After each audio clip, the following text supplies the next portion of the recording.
Okay, so today we're going to talk about why you should not follow your passion as a solopreneur, indie hacker, entrepreneur, whatever. And I mean, of course, I cannot tell you what to do, but this was a huge unlock for me because there was a time when, especially when I first began, when I used to design my life from a place of extreme comfort. And I wanted my business to be the perfect business, you know, like literally utopian and a natural extension of my personality. You know, like I wanted it to be my passion. I wanted it to make the world a better place, all those things. And that took me nowhere because I was way too romantic and way too idealistic. And let's expand on that and how after I switched my priorities 180 degrees, I managed to break through and make my first million at 29 and I'll reach $500,000 per year in revenue with 80% margins, blah, blah, blah, blah, blah, blah. So the first idea is, okay, this is not binary, you know, this is not like 1 or 0. Is it my passion or is it not? The question is, how much is it your passion? You know, there's a gray area in that. And an example is, for example, let's say that you want to become a musician.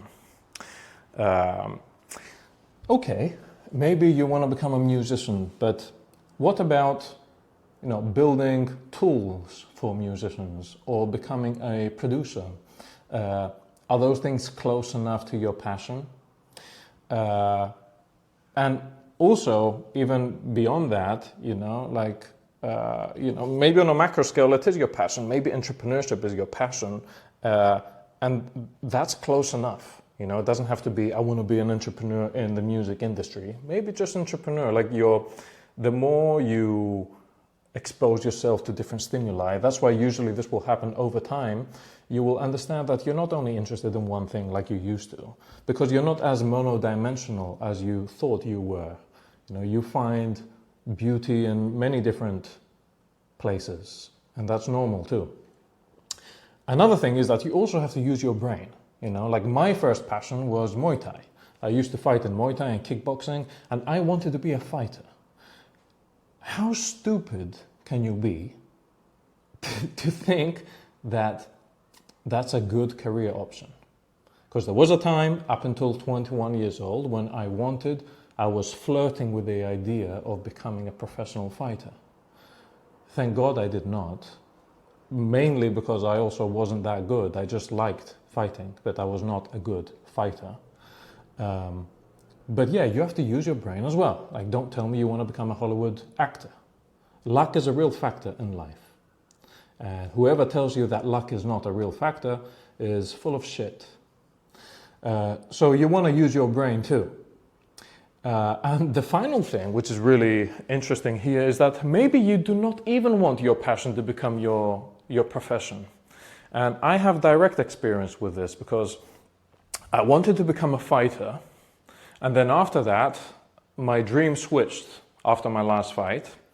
I got whooped. And I said, you know what, fuck this. I want to become an inventor. And I want to build medical technology. So tools that end up in surgery rooms, save lives, make the world a better place, all those things. And I built this tool for epilepsy. And it helped people with photosensitive epilepsy browse the web safely. And they would install it. It was like a Chrome extension similar to an ad blocker, and you would install it and it would block any dangerous content before you even see it. And I remember like how much your incentives can be ruined and corrupted so easy. Like we all think that we're not uncorruptible, but if that is even a word, I don't know. But we are not, you know, like you can be corrupted too, and you will be corrupted. And this is an example. I remember like having my coffee in the morning like this, like on my laptop, and you know, like I was catering to the photosensitive epilepsy market. And I remember researching and figuring out that It's only a small subset of people with epilepsy in general. 1% of the population is challenged by epilepsy, and from that, only 5%, if I remember the numbers correctly, have photosensitivity. So it's only a small subsection of the world's population. And I remember reading that and thinking, fuck, couldn't more people have this? And that was strike one. And I remember thinking, what are you thinking? You know, like, this is good. Like, we don't want more people to have this. And then the second strike and the final one was, again, morning with my coffee, researching. I was trying to turn that into a business. I was trying to make it my life's work. And I see this article that says, like, new miracle drug could be the cure for epilepsy. And my thought was, please tell me this is a fucking clickbait article and not for real. And that was strike two. I was like, you know what? Maybe I don't even want to make money from something like this, like my passion. So it's very dangerous to have your passion be your profession, because you can end up hating what you once loved, and your incentives can be really, really, really corrupted. Yeah, so that's also food for thought. Maybe you don't want your passion to be your profession. Like now, epilepsy blocker is free and will always be free, and it feels correct, you know, it feels right. I like it this way. This is the way it should be. Yeah, so, okay, if you don't follow your passion, what do you do? Like, what do you do? What type of ideas do you go after? And in my opinion, what was the huge unlock for me was going B2B, first of all. Not trying to be unique either. And not being afraid of competing with companies. And let's expand on all those things one by one. I have my notes here. All of these are from my books, by the way. So you can go to they're free. You can go to alexwest.co and go to the book section. And these ideas from today's video are mainly from book number 2. But I would recommend you read number 1 as well first. So let me go back there where we were. Yeah, so you want to enter. First of all, you don't want your passion to be your job. The second idea is that you don't have to be unique or try to change the world either, you know. And because you should not be afraid of competing with other companies, especially like in the B2B space when there's a lot of room for everyone. And I remember I used to be afraid of competing with companies until I started working at a company. And then I very quickly realized that when you're against a 50-person company, you're not really against 50 people. You're against 5 people that are motivated. Usually it's the founders and maybe a couple more people, like very early employees and stuff. You're against those 5, and the rest, the other 45, are just yes men.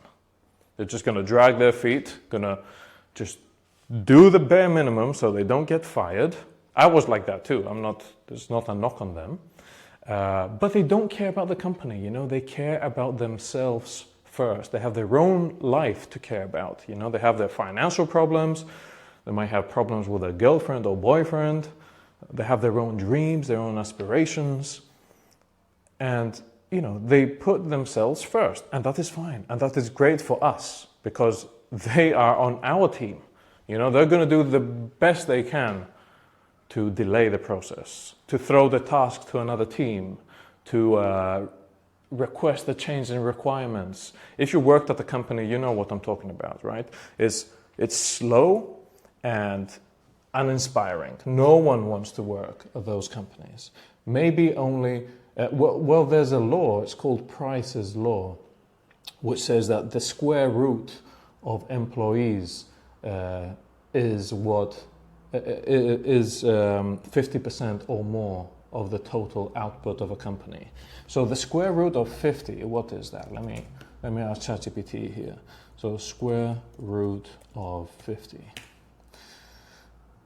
7. Okay, so I said 5, but it's 7 according to Price's law. So 7 employees are the ones that are actually working. The rest are bullshitting all day. So don't be afraid to compete, okay? And the last reason why I think you should not follow your passion is because